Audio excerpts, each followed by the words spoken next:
अच्छा काका है मनवा मारी हे जी गौरा के सैया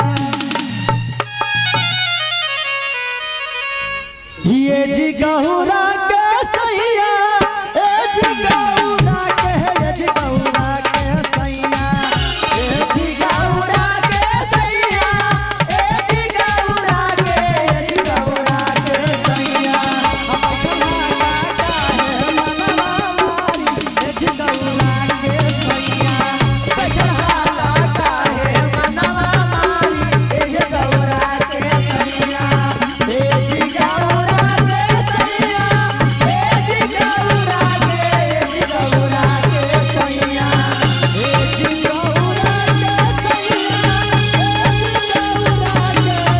गौरा के सैया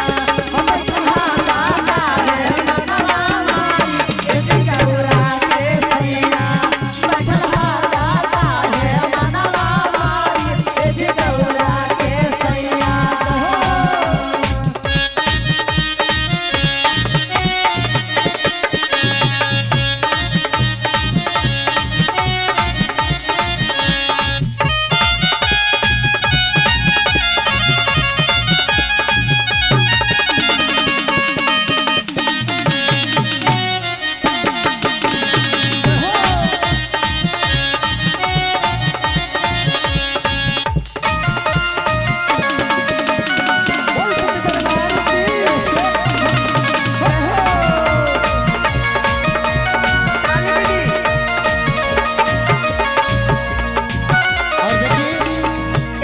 का कहत हई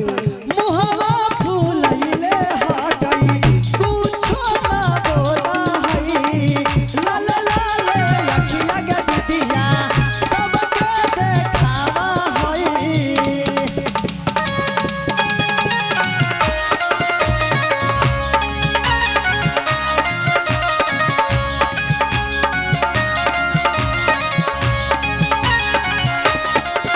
मुहवा फूलैले हा गई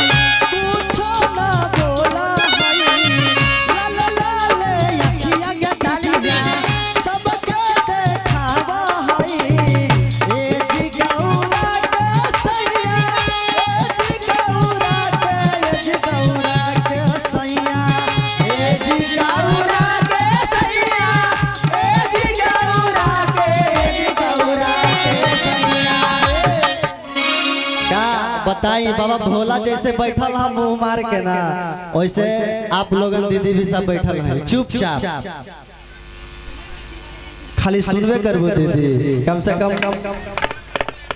से कम तालियां बजावा और तालियां बजेबू त ना हमनी के हौसला बढ़ी का दीदी दीदी अगे ये दीदी सुन ना गे का कहत है ये भैया हम कहे जे कोई सुनबे ना करा काहे दीदी काहे ना सुन हम कम से कम तालियां बजावा ना दीदी तालियां बजावा तब ना तनी हमरो मन लागी न तो फिर भैया भैया और पीछे वाले भैया बताइए खाली चुपचाप मुस्कुरा रहे हैं मुस्कुराइए नहीं कम से कम ताली भी बजाइए और प्रेम से बोले शंकर भगवान की अब बैठल हा कई का है मनवा मारी ए जी गौरा के सैया बैठल हा कई का है मनवा मारी ए जी गौरा के सैया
सहेलिया का कहे थी का कहत हथिन हे कसहु पाई करके इनके मानाही गे बाभराया सर भंगिया कहीं से ले आई गे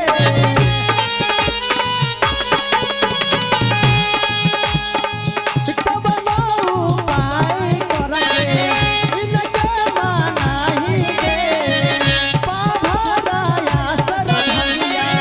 कहीं से ले आई गे ए जी गौरा के सैया ए जी गौरा के ए जी गौरा के सैया ए जी गौरा के सैया ए जी गौरा के ए जी गौरा के सैया